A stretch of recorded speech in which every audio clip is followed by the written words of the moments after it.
Now, this afternoon, the central bank governor has revealed that the gold for oil program has been shut down due to billions of losses made over the years, which necessitated the decision to shut it down. According to him, there is an ongoing audit into both gold for oil and gold for reserves programs to determine the way forward concerning both initiatives. He has suggested that there must be a relook at the modules for both programs for relevant reforms. He was speaking when he appeared before the Public Accounts Committee minutes ago. Since May of last year, we had to shut that down. An external audit is underway currently, and that entire program is being audited. When the audit is complete, we are happy to share audit findings with you.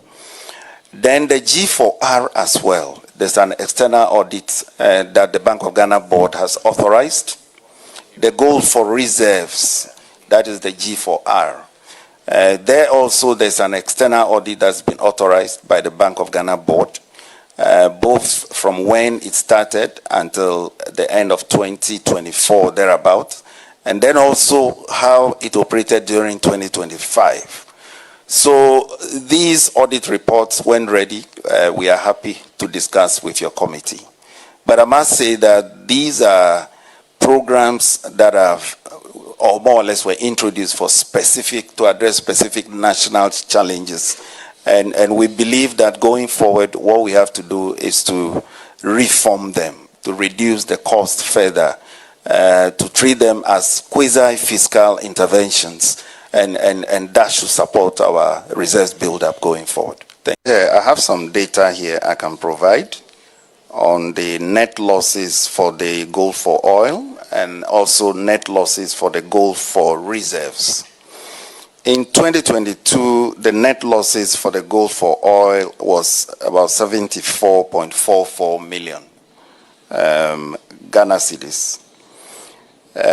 We did not have a net loss for the gold for reserves in 2022. Then in 2023, the net loss for the gold for oil was 317.69 million in 2023. On the other hand, the net loss for the gold for reserves, the losses in 2023 was 1,054.84 Ghana cedis. A little over 1 billion was the net loss for the gold for reserves in 2023. Then in 2024, the net loss for the gold for oil was 1.8 billion Ghana cedis in 2024. On the other hand, the net loss for the gold for reserves in 2024 was 3.8 billion Ghana cedis. Now, for 2025, and as we have indicated, this data is under audit, and we will want to wait until the audit is over. We will publish our financials by March this year. Let's connect now with Christian Yali, our correspondent on the ground. Christian, what clarity did the central bank governor give to the losses? All right, so Kemini, in fact, as a matter of fact, when you look at these quasi-fiscal activities, including the good for oil and good for reserves, which have both incurred losses, you know, over the period there has been that conversation, especially from the minority side, that followed a report from the IMF concerning the good for reserves. And so today, right in front of the Public Accounts Committee, we've had the Bank of Ghana governor admit to those losses under the good for reserves program. He indicates indeed that when you look at the model of the good for reserves program, it has a form of inherent cost, and for that matter, he has emphasized that the Bank of Ghana cannot continue to shoulder these losses being incurred from the Good for Reserves program. Now, when you talk about the Good for Oil itself, which is a separate program that started before he took office, that entire program has been shut down and is currently undergoing an audit. also for the good for reserves, which is still in place, he is asking Parliament to join hands with them to ensure that there is that burden sharing in terms of the cost that is coming out of the Good for Reserves program. And so that is the way forward. He indicates that there is that engagement with the finance minister, and he is asking Parliament to also join hands with those two entities, the finance ministry, the Bank of Ghana, with Parliament itself, to ensure that they fashion a way out going forward to look at how the model of the Good for Reserves would be revamped to reduce the cost that it has incurred over the period. So that is the way forward, or what he has suggested. But Kemini, when you look at it, in fact, what he has been saying is that the domestic gold purchase program losses soared to some 5.6 billion Ghana cedis in 2024. All of those are some of the reasons that called for or necessitated the shutdown of the Good for Oil program, and now there is that concern indeed about the Good for Reserves itself. We're here. Thank you so much for talking to us. Christian Yale joined us from Parliament, where the Public Accounts Committee is sitting.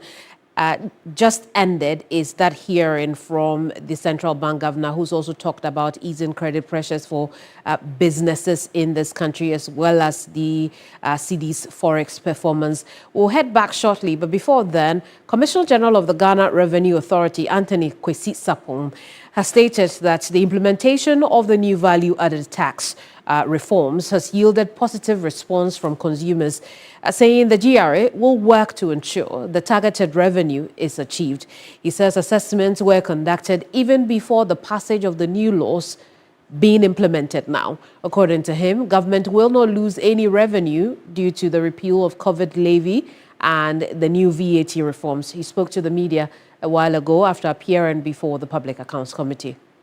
Where the VAT reforms is one of the comprehensive reforms that working with the Ministry of Finance has implemented as a policy measure to improve our VAT collections.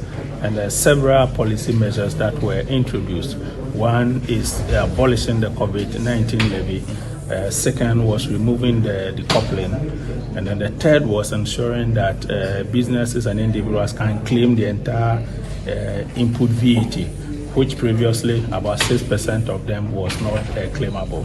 And also for small businesses, the threshold of registering for VAT was increased from 200,000 to 750,000. That will allow businesses that do not have capacity to fully account for VAT to be exempt from registration.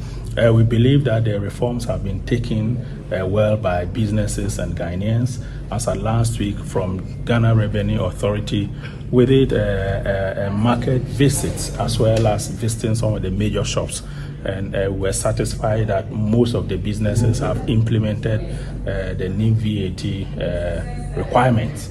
That in itself ensuring that consumers can benefit from the abolition of the levy, as well as also ensuring that government intention to make sure that the abolishment, which returns close to about 6 billion to household, has begun. So we believe that is going well. We're going to continue with the compliance and enforcement to ensure that these reforms stick and they become part of our processes. At the same time, ensuring that we use the VAT tax type to raise the needed revenue to support government's agenda for 2026 and beyond. That the signals are very positive, and indeed before the bill was placed before Parliament, we've also did extensive assessment to give us evidence that when we implement these reforms, what will be the impact on revenue. And we did note, and of course the minister also announced in Parliament that impact of neutrality. That means that with the reforms, GRA Commissioner General Anthony Kwesi Sapong. We'll now head back to the committee. Chairperson of the committee, Abnor Say, has reconvened her members, and this time asking questions of the education sector. Answering them is the Deputy Education Minister, Dr. Clement Apak. To rest. So now you know that my father was a pastor. Thank you. But Minister, clearly from the dates, you are telling us that no member of the MPP should come for your funeral because it's 31st of January 2026, and you know that 31st January 2026 is a very special day on the calendar of the MPP party. But that notwithstanding, we will do the needful. Accept our condolences. Madam Chair, most grateful. It was inadvertent. It was not deliberate. But I do concede that that may not have been the best day to pick. But Madam Chair, just something striking. Growing up, we're told of kids from pastors and how they behaved. But knowing you, Chief, it looks like it confirms that assertion. It really confirms that assertion. You know, they say that the pastor's kids, sometimes they are Kwalabone and all of that. And the chief. Madam Chair, this is on a positive note. You know, he's a good younger colleague.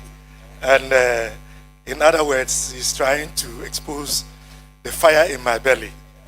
But let's say the apple doesn't fall far from the tree.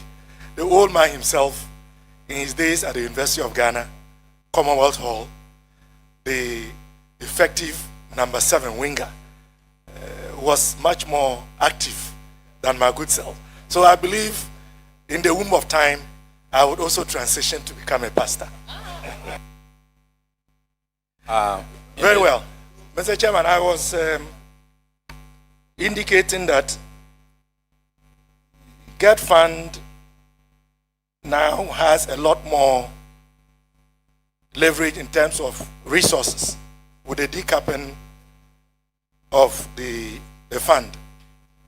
So as part of that, the new direction is not just to ensure that school facilities come with the requisite sanitary facilities, but as you know, we are also advocating and pushing for the inclusion of accommodation for teachers, particularly the schools in the rural areas where accommodation for rent is difficult to come by.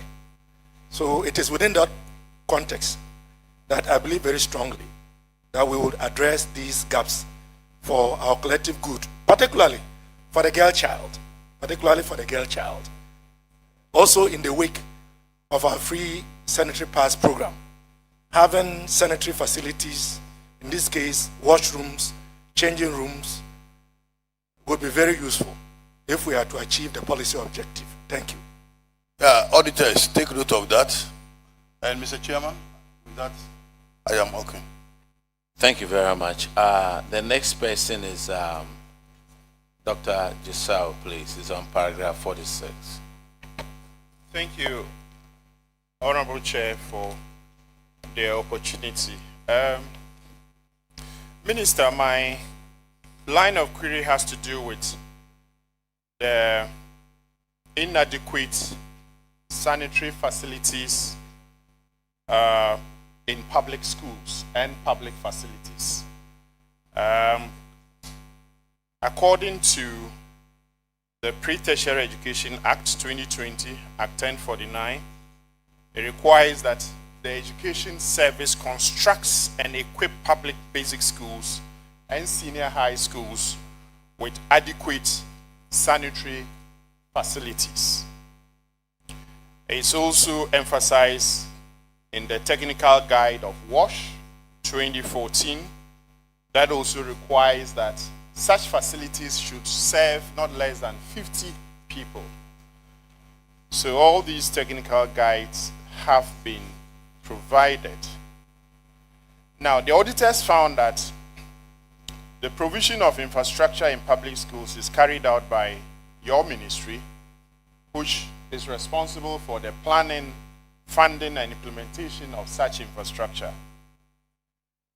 They also note that apart from the education facilities not having the adequate facilities, the education institutions not having the adequate facilities, there was a special audit in the Kumasi area where some staggering figures were found. For example, in KMA, that's paragraph 48, page 23 of the report. In the KMA area, about 125,000 schools had toilet deficits. That's 94%. KGs had about 12,000 toilet deficits. JHS had about 5,900, almost 6,000 toilet deficits. And senior high, about 62% of them had toilet deficits. So, Honorable Chair, the analysis goes on and on and on. But one striking thing for me is that the auditors identified 3 broad factors that are leading to this. The first one is that your ministry, which is responsible for planning and equipping these facilities, these institutions with these facilities, appear not to make adequate planning, adequate provision for building such infrastructure with those facilities, those complementing facilities. The auditors also found a second factor, which is that there are some structures that are supposed to serve this, but they've been abandoned. Part of the reason is that there is no water supply to these facilities, and therefore they are abandoned. The final one, which is more disheartening, is that even in cases where our development partners have identified these and supported us to provide this infrastructure, we have failed to hand them over for use by these schools. Honorable Minister, what do you have to say in response to these observations? Let me respond by initially admitting that what you have just narrated is a clear example of a national failure. This ought not to be the case. And I believe that as a nation, we need to be a lot more conscious of the provision of adequate facilities. In this case, toilet and sanitary facilities in our schools. This obviously didn't happen overnight. So the lack of adequate provision for building these facilities again would be taken care of within the context of new projects going forward. The new thinking as far as Get Farm projects are concerned is that they must be holistic in terms of coming not just with the classroom blocks, but the toilets and the washrooms and the changing rooms, and even accommodation for teachers. That will respond to the first factor identified. Now, you also mentioned the second one, which is abandoned structures, which should be in use as sanitary facilities. Clearly, that is one that we can look at as a ministry and to see how we can put them to use. It will come at a cost, but we can look at it, conduct an audit, and do an appraisal about how much it will cost. And if we can make a good case, I believe we should be able to address some of the abandoned structures. The third factor identified by the auditors has to do with those facilities funded by donor partners, which for one reason or the other, the auditors have queried of not being put to use. We will look into that as well, and to make sure that those that are yet to be put to use are put to use. Because if the facilities have been constructed and are available. Why would they not be put to use? Except, of course, it could be matters of payment to the contractors, which may then prevent the handing over of those facilities to GES for onward use by the students.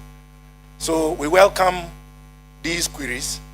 We would work at them to ensure that our students, our wards, are able to have these critical facilities to enhance teaching and learning. Thank you.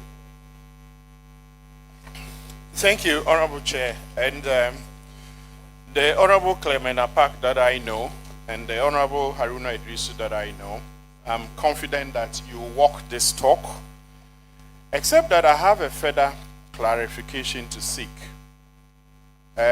You indicate that the new thinking is that infrastructure like these that go to the basic schools in particular should come with sanitary facilities and also teachers' accommodation. Did you also factor in water, say boreholes, etc., in such facilities? Because one of the reasons for abandoning these structures is just that they don't have flowing water and therefore there's no point using them. And so we appear to be wasting and sinking a lot of money to structures that are not utilized. Madam Chair, the honorable member is right. It was an oversight. Even with the current Get Fund projects ongoing, I know that it is part of the arrangement that when the structures are put up, a mechanized borehole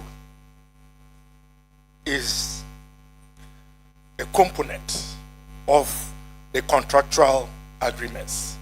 I mean, even from our own constituency, as a member of the Education Committee, I know that this is the case.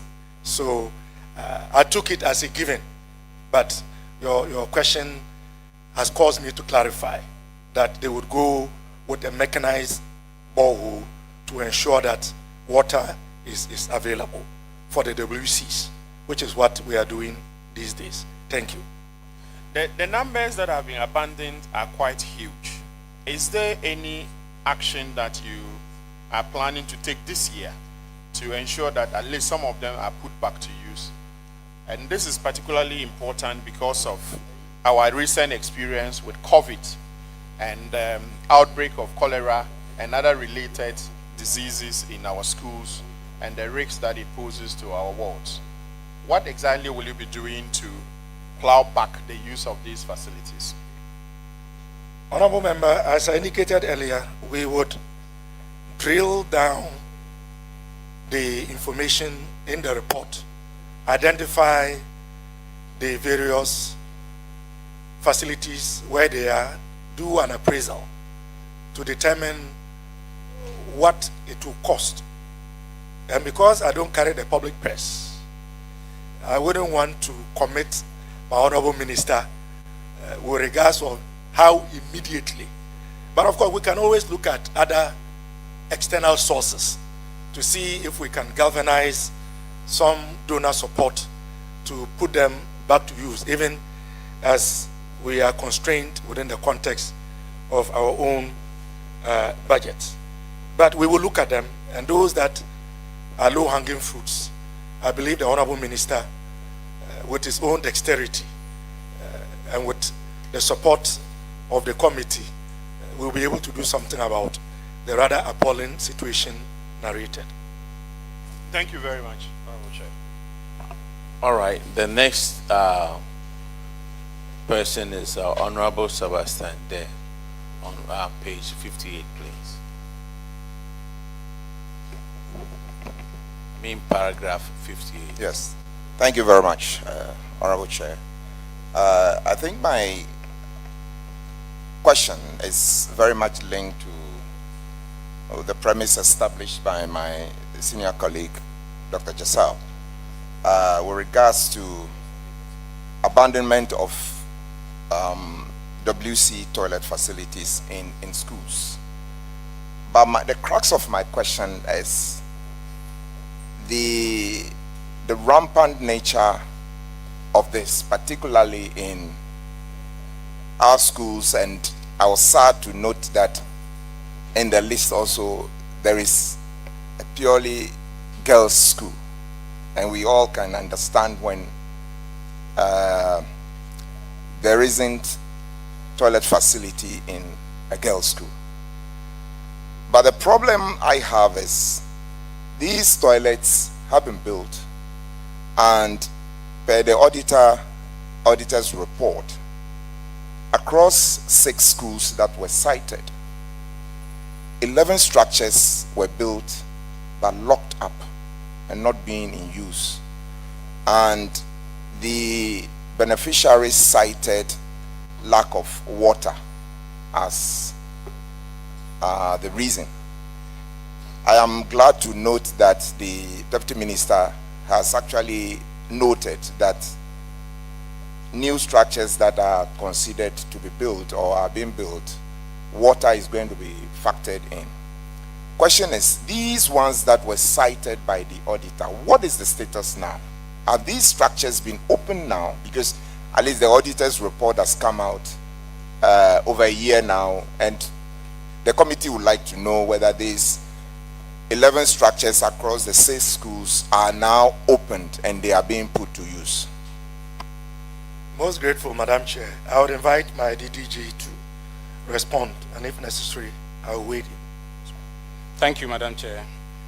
The schools that were identified in the sample reports have all been handed over to the schools. But for those that were abandoned due to lack of water and the use of WC toilets,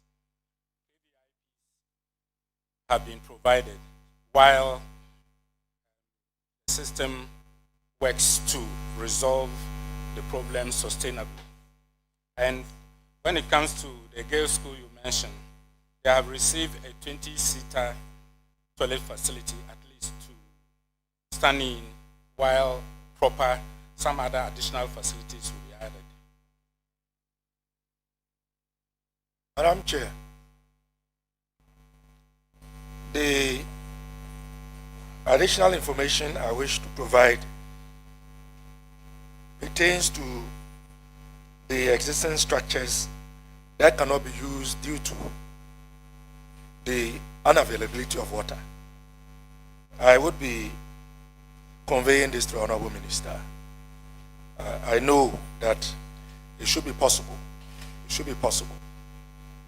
for us to speak to other government agencies with the capacity to drill boreholes. And we know that if we get a borehole and we get a poly tank, it should be possible for us to connect so that these facilities can be in use. The truth is that the sanitary conditions in most of our pre-tertiary institutions, simply put, are appalling. And we cannot be proud of that in this 21st century. So it is part of our responsibility to correct, for lack of a better word, the mistakes of the past. Thank you.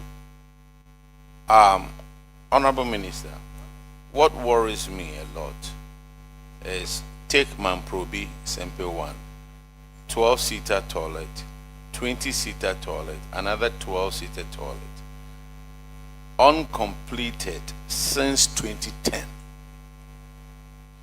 awaiting Ghana water connection. And then the alternative is use of public toilets, including KG children. Goodness. I mean, So far, that interrogation of the education sector has looked at infrastructure.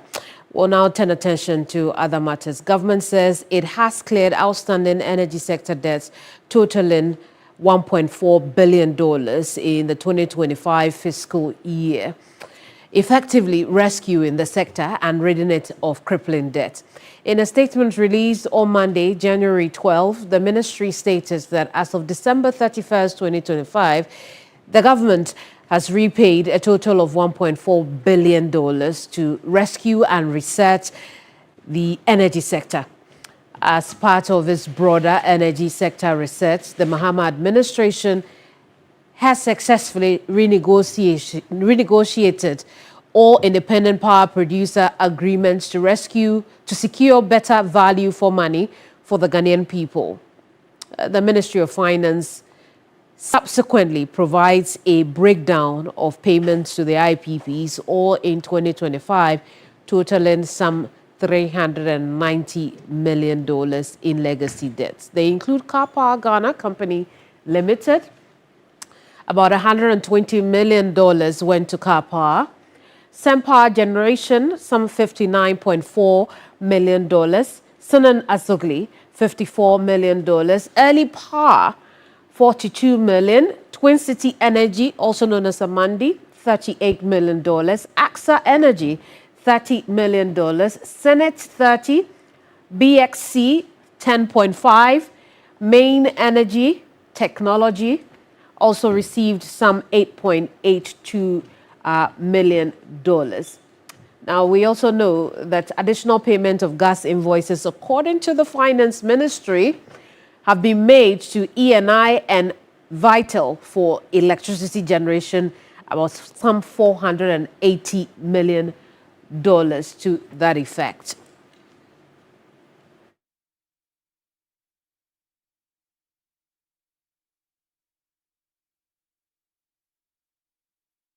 We also know that the independent power producers in Ghana have confirmed receiving this substantial portion of the long overdue legacy arrears from the government, describing the payments as a major boost to confidence and stability in the energy sector. In a statement issued in Accra on January 12, 2026, the IPPs commended the government through the Ministry of Finance and the Ministry of Energy and Green Transition for what they called the successful settlement of arrears owed to power generation companies. Now, according to the IPPs, the payments, many of which were made in 2025, mark a turning point for an energy sector that has struggled for years under the weight of unpaid obligations.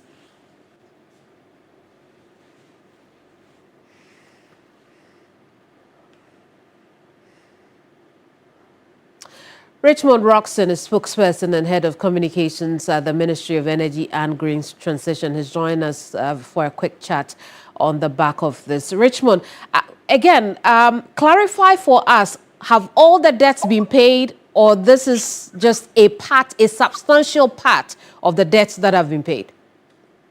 Let me say good afternoon to you, and then good afternoon to your cherished viewers. And let me use the opportunity to say a Happy New Year to all your viewers. If you look at the statements carefully released by the Ministry of Finance and also what has been released by independent producers of power, what has been paid is a significant part of it. If you look at the breakdown, the statement captures it in two portions. Some payments have been made to restore the partial risk guarantee, which is almost 600 million, which has been depleted as a result of non-payment for the consumption of Sankofa gas. And then also we've made significant payments when it comes to the IPPs. For the IPPs, the statement puts the figure around $400 million, and it gives a breakdown. Car Power, $120 million United States dollars. Sen Power, you look at BXC, Menergy, Asogli, AXA as well. And so, not all the debt has been paid. Significant part has been paid, which is good, because we haven't had the government make such payment. And that's why the IPPs themselves are happy with government. And the more important point is that we stay current with the implementation of the cash waterfall mechanism. The CWM ensures that every month the payments due these IPPs are paid. And that's why for a long time you've never had any of the IPPs issue public statements or threaten that they are going to shut down generation as a result of non-payment. So if it's only a portion of the payment that has been made, what is left to clear? When we assumed government, so far, the figures that we had from finance was that we're indebted to the IPP of 1.73 billion United States dollars. Once it's definitely recurring every month, you incur some debt. So that was the figure that that was what was put out as that the government will continue to audit those figures to ensure that those figures are accurate. But that was the figure that was provided. And so if you're able to pay about 400 million out of that, assuming the figure that's inherited is that, then you have done a significant payment of that. I see. When we look at the statement released by the Finance Ministry, the minister makes assertions to a World Bank partial risk guarantee of $500 million that has now been restored. What impact is that likely to have on the energy sector? That's a very important question. In 2014, for the Sankofa gas project, in order to give the investors some confidence, there was a World Bank guarantee of $597 million that was put down. Basically, what the guarantee is, what you call partial risk guarantee, to ensure that when you consume gas, you pay for it. What happened was that under the previous administration, they were not paying for gas consumed. And so anytime there was non-payment, the ENI in Vitor would trigger that guarantee. And so for a guarantee that was almost $600 million, it was practically depleted at the time this administration took over. And in looking at the energy sector debt, World Bank and IMF categorized that as part of the debt. And so the government had a conversation with World Bank and agreed to restore that Q2 of 2026.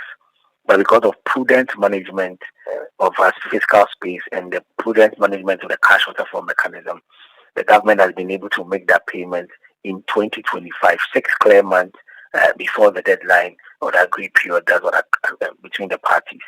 What this means is that it's giving investors confidence.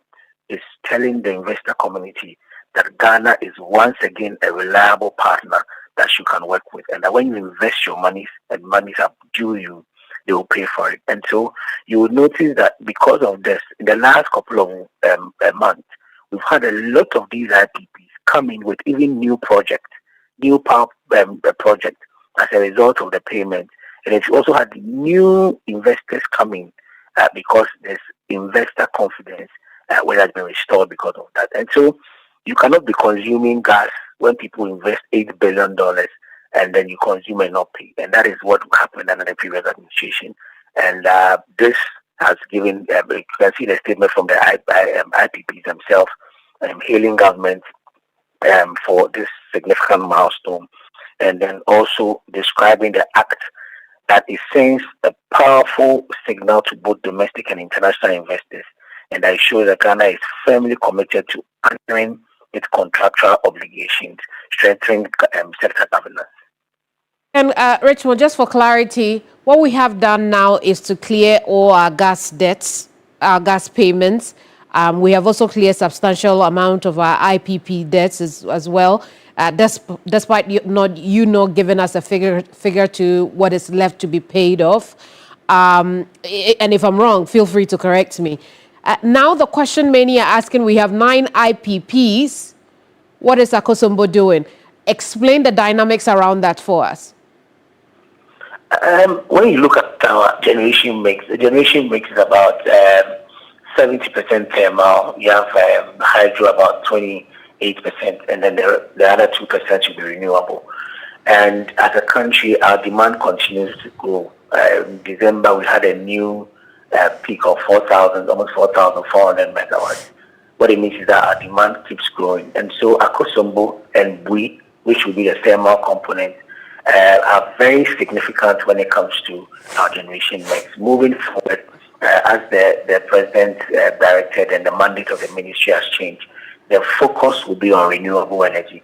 The plan is that by 2030, we should be doing at least 10% of renewables when it comes to our generation mix. And so we are looking at solar, we are looking at wind, we are looking high at renewables to ensure that you increase that. And so Hydro remains a very important component. Like I said, it's not just Akosombo, you add Bui as well. And beyond that, we are moving beyond that to ensure that our renewables are expanded in line with our compact, which is emission 300, which is signed that by 2030, every part of this country should be electrified. It should have electricity across the country.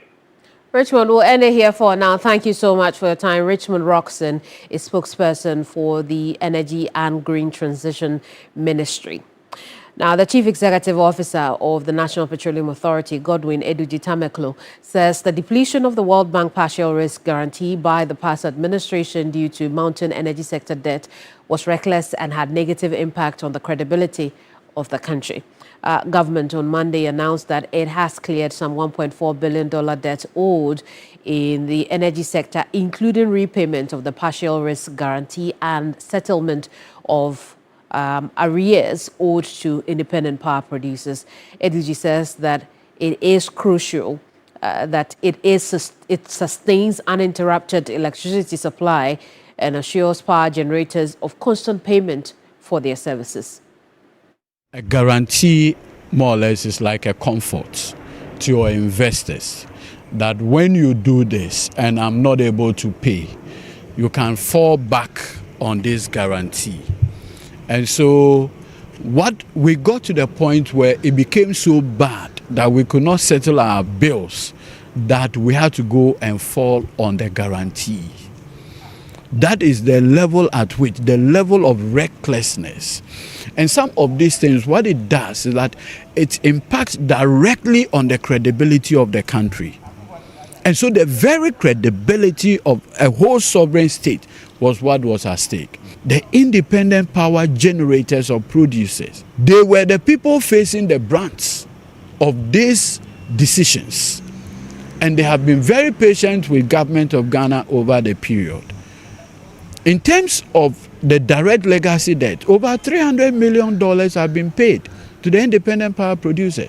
And just to demonstrate that these are not just mere statements, but they are firm and actual payment. The ability to settle this amount of arrears, what does it mean to the ordinary consumer and even the stability of the energy sector in itself? For the past 1 year, you will note that there had not been any load shedding. No load shedding. It's because of this. And so the business people who have invested in power generation are also seeking, there's a certain assurance to them that when we produce, we'll get paid. And that is what has resulted in the stability we are enjoying. Look, and I can assure you that the leadership we have today, Honorable Atufosin, Honorable Abdullahi Jinapo, and the energy sector players are working day and night to keep our lights on. And that for me is significant. And we need to applaud them. We've got more news ahead. Don't go away.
It's still News Central here on TV3. Now, the Accra High Court has adjourned the case against the Driver, Vehicle and Licensing Authority to Monday, January 19th for lawyers of the Vehicle Enforcement Association to serve the defendant with a writ. 26 vehicle enforcement companies in December filed an injunction application against the rollout of the new licensing plates by the DVLA. The injunction application is asking that the DVLA be restrained from introducing digitalized vehicle number plates or any new registration plates until the court determines the merits of the case. They are also asking that the DVLA be prevented from implementing any alternative arrangements for the endorsement and supply of vehicle number plates outside the existing framework involving the plaintiffs. Now, Judge Bruce Kwanzaa and Kweku Enti Alo speak for the embossments. What we will say is that we'll have the patience and wait for the court, because the DVLA is saying that they did not receive our first rate. So whether it is true or not, we will not dispute it, but we will wait for next Monday when the court will be ready for us. What essentially are you seeking from the court? All we are seeking is our jobs. Look at here, we have 3,000 people. Over. And more than 3,000, but let's approximate 3,000. How can we send all these people home? I don't think the president is interested in sending 3,000 people home when he himself is so serious about creating jobs. You see, so as employers, we have taken 3,000 plus people off government payroll. Haven't we done well? We are the biggest contributor to the DVLA's IDG. You see, so they cannot just say 3,000 people should go home. No, we can't accept that. Why are they sending 3,000 people home?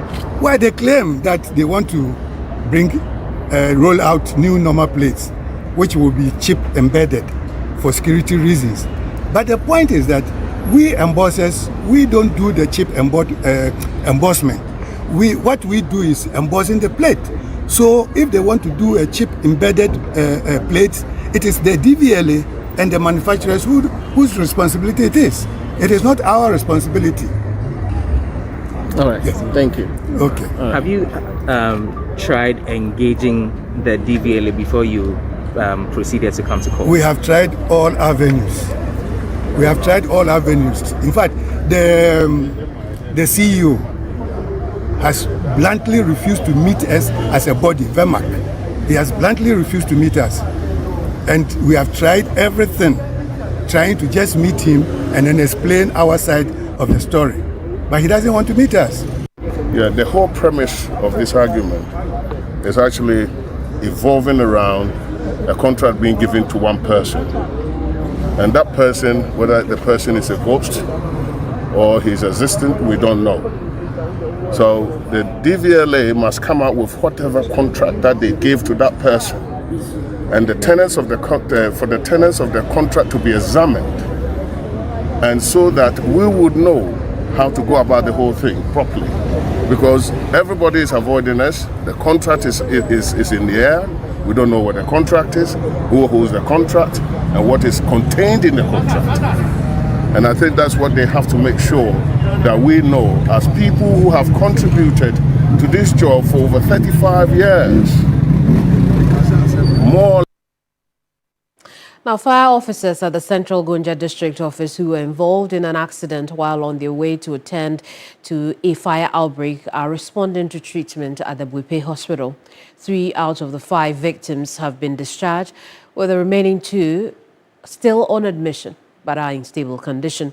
The fire tender involved in the accident has also been moved to the district fire station to make way for free flow of traffic on the Tamale-Kumasi Highway. On Sunday, January 11th, the Bwipe District Fire Service were responding to a distress call following a fire outbreak at a local fuel station at Bwipe Bridge, a suburb of Bwipe. The fire tender landed on the ground when the driver tried to negotiate a sharp curve a few meters from the fire scene. Fire officers in Bwipe have described the situation as unfortunate.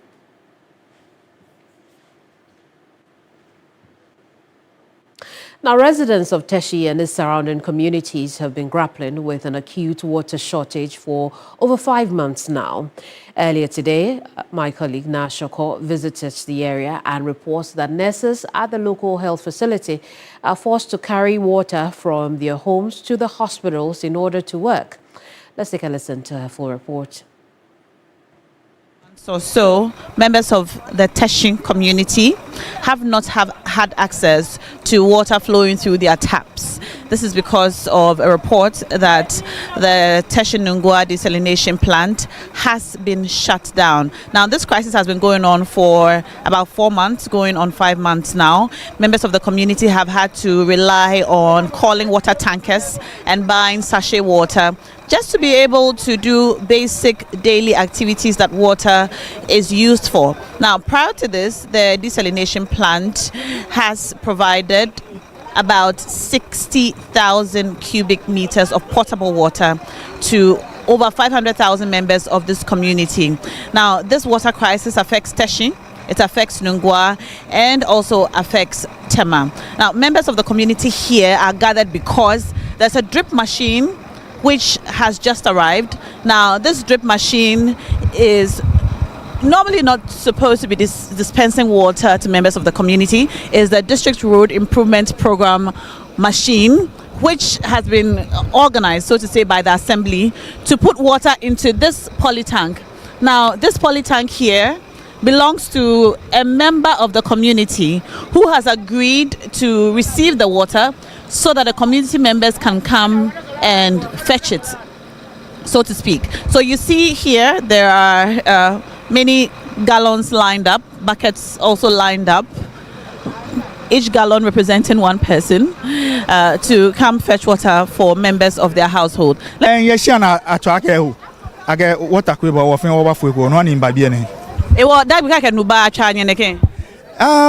is the first time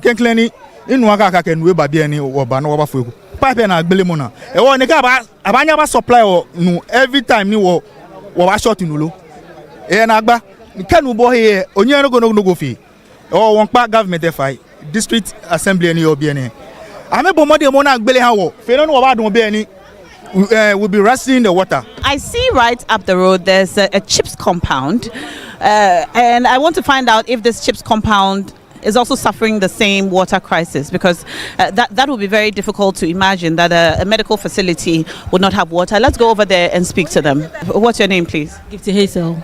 Gifty, and what's your name? Georgina Danso. Georgina, we have just arrived here to talk to some community members about the water crisis, and we saw that there was a chips compound here. Do you have water here? No, please. You don't have water operating here at the facility? No. How are you able to do your work? We know that water is very important in healthcare delivery. How are you able to do your work with no water? Okay, so for now we have our orderly here, Mr. Ashite, who goes to fetch water, I think at Kamtu Junction, every morning to fill the barrel, at least like 2 gallons every morning to fill the barrel. And then that is what we use for our day-to-day activities. So because of that, we are not able to do our usual dusting. Then when it comes to washing of the hands, sometimes we buy sachet water to wash our hands because we don't have enough water to go ahead with. You buy sachet water to wash your hands? Yes. And for patients who need to go to the bathroom, I mean, for healthcare delivery, you would need water. Do they all rely on the water that comes from the water that the orderly goes to fetch in the barrel? So sometimes when I'm coming from the house, I bring water. So that's the water sometimes they use to wash their hands and then go to the bathroom when they need to go to the bathroom. How long has this been going on for? For like 2 months now. For 2 months, almost 2 months. We don't have water. So we have to bring water from the house. And we the nurses too, when we have to go to the washroom and then there's no water, sometimes you just have to hold it before, when you get home, then you do it. And this has been going on for 2 months. Yes. Have you been told anything about a possible solution to this problem? Not really. No, they've not told us anything.